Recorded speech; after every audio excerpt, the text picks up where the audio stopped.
పోరాటం please.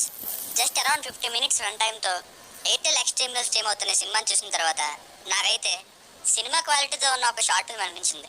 Content wise కొత్తదనం ఏం లేదు, చుట్టూ తిరిగి నక్సలైట్స్ కోసమే చూపించి ఎండ్ చేశారు. కానీ స్క్రీన్ ప్లే కోసం, అటెంప్ట్ కోసం ఒకసారి ట్రై చేయొచ్చు, ఎలాగో 50 మినిట్స్నే కాబట్టి. ఒక ఫాదర్ అండ్ డాటర్ స్టోరీ ఉంది, అది కొంచెం ఎమోషనల్గా ఉంది.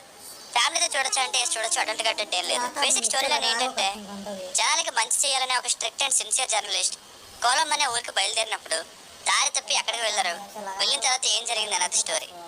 Plus points: cinema range, cinematography, background music, actors performances, taking, ఇవి ప్లస్ పాయింట్స్. మైనస్ పాయింట్స్: మొత్తం సినిమా అంతా అయ్యాక ఏం చెప్దామని ఇంతలాగా చూపించాలని ఆలోచిస్తే అసలు పెద్ద స్టోరీనే లేదు. కంక్లూజన్ కూడా అరకొరగానే అనిపించింది.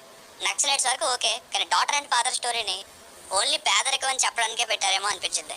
మధ్య మధ్యలో మిగతా స్టోరీస్ అసలు ఎందుకు సంబంధం లేకుండా వస్తున్నాయో అనుకుంటాం. అప్పుడే లాస్ట్లో మనం ఈ మధ్య చాలా సినిమాల్లో చూసిన ట్విస్ట్ లానే క్లైమాక్స్ ఉంటుందని అర్థమైపోతుంది. మొత్తం సీరియస్ మోడ్లోనే ఉంటుంది, దానికి తోడు కొత్త యాక్టర్స్. నిజానికి వీళ్ళ యాక్టింగ్ బాగుండడం వల్లనే చూడగలం. అడవిలోకి వెళ్ళాక హీరో ఫ్రెండ్ చేత చేయించిన నక్సలైట్స్కి పొట్టు పెట్టినట్టు చేసిన కామెడీ ఆర్టిఫిషియల్గా అనిపించింది. అంత సీరియస్ నక్సలైట్స్ మధ్యలో అలా ఎలా మాట్లాడతారని.